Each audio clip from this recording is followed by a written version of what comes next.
President Antonio Costa और president Ursula von der Leyen, दोनों देशों के डेलीगेट्स, मीडिया के साथियों, नमस्कार।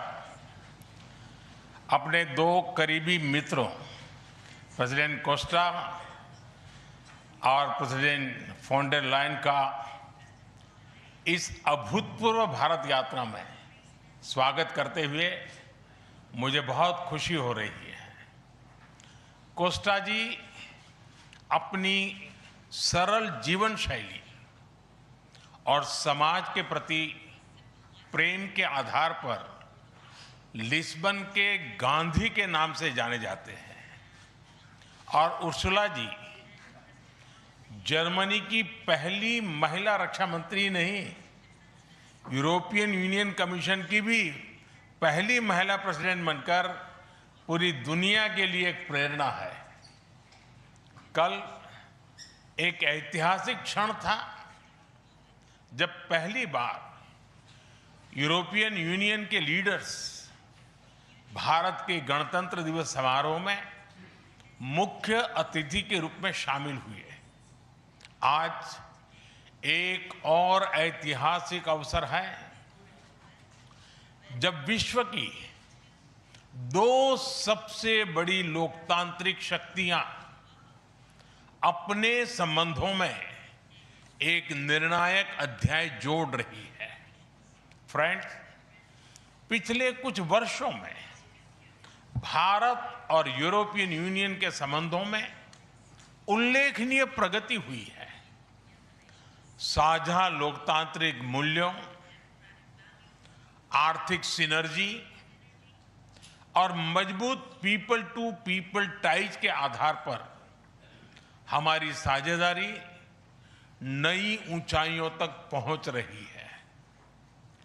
आज हमारे बीच 180 बिलियन यूरो का ट्रेड है। 8 लाख से अधिक भारतीय यूरोपियन यूनियन के देशों में रह रहे हैं और सक्रिय योगदान दे रहे हैं।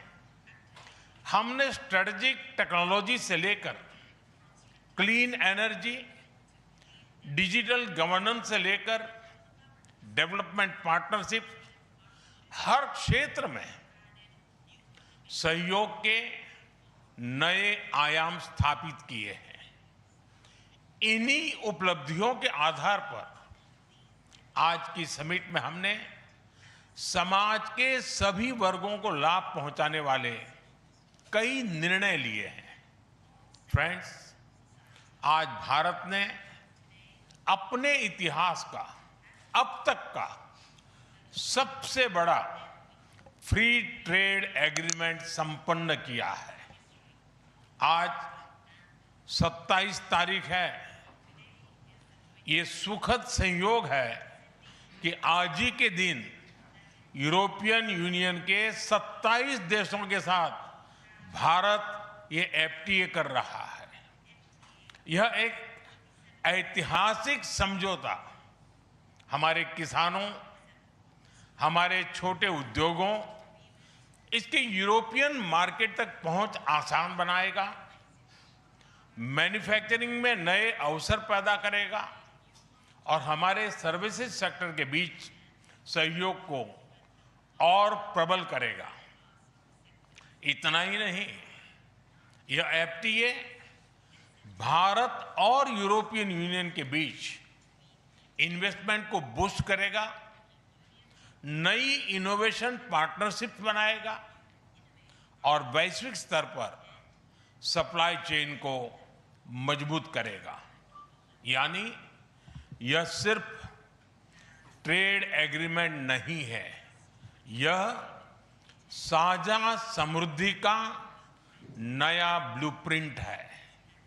फ्रेंड्स, इस महत्वाकांक्षी एफटीए के साथ साथ हम मोबिलिटी के लिए भी एक नया फ्रेमवर्क बना रहे हैं।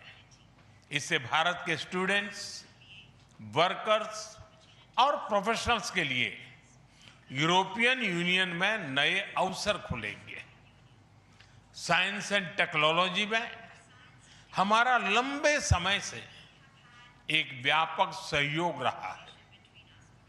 आज हमने इन महत्वपूर्ण लिंकेजेस को भी और मजबूत करने का निर्णय लिया है।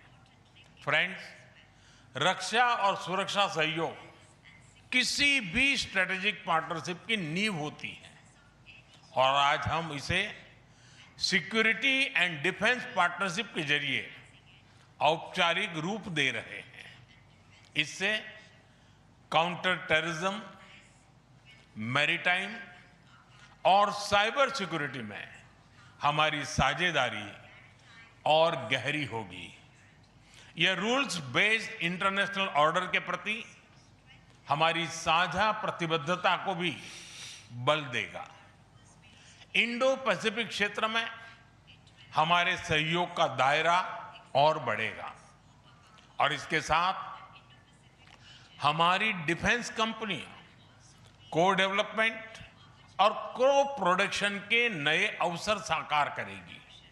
फ्रेंड्स, आज की इन उपलब्धियों के आधार पर हम अगले 5 वर्ष के लिए एक और भी एम्बिशियस और होलिस्टिक स्ट्रेटेजिक एजेंडा लॉन्च कर रहे हैं।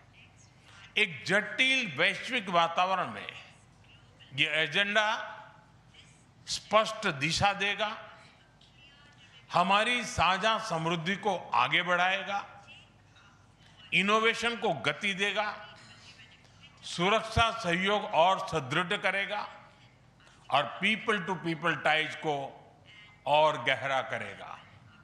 फ्रेंड, भारत और यूरोपियन यूनियन का सहयोग एक पार्टनरशिप फॉर ग्लोबल गुड है। हम इंडो पैसिफिक से लेकर कैरेबियन तक ट्राइलेटरल प्रोजेक्ट को विस्तार देंगे। इससे सस्टेनेबल एग्रीकल्चर, क्लीन एनर्जी और विमेन एम्पावरमेंट को ठोस समर्थन मिलेगा। हम साथ मिलकर आईमैक कॉरिडोर को ग्लोबल ट्रेड और सस्टेनेबल डेवलपमेंट की एक प्रमुख कड़ी के रूप में स्थापित करेंगे।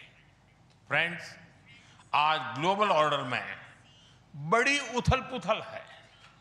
ऐसे में भारत और यूरोपियन यूनियन की साझेदारी अंतर्राष्ट्रीय सिस्टम में स्थिरता को मजबूती देगी।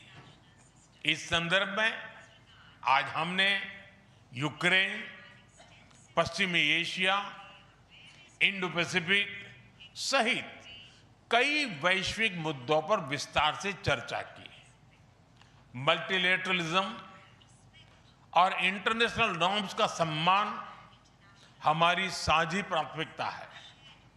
हम एकमत है कि आज के चैलेंजेस का समाधान करने के लिए ग्लोबल इंस्टीट्यूशंस का रिफॉर्म अनिवार्य है। फ्रेंड्स, राष्ट्रों के संबंधों में कभी-कभी ऐसा क्षण आता है जब इतिहास स्वयं कहता है, यहीं से दिशा बदली, यहीं से एक नया युग शुरू हुआ। भारत की और यूरोपियन यूनियन की यह ऐतिहासिक समिट वही क्षण है। मैं एक बार फिर इस अभूतपूर्व यात्रा के लिए, भारत के प्रति आपकी मित्रता के लिए और हमारे साझा भविष्य के प्रति आपकी प्रतिबद्धता के लिए प्रेसिडेंट कोस्टा और प्रेसिडेंट फोन डेर लायन का हार्दिक धन्यवाद करता हूं। Thank you.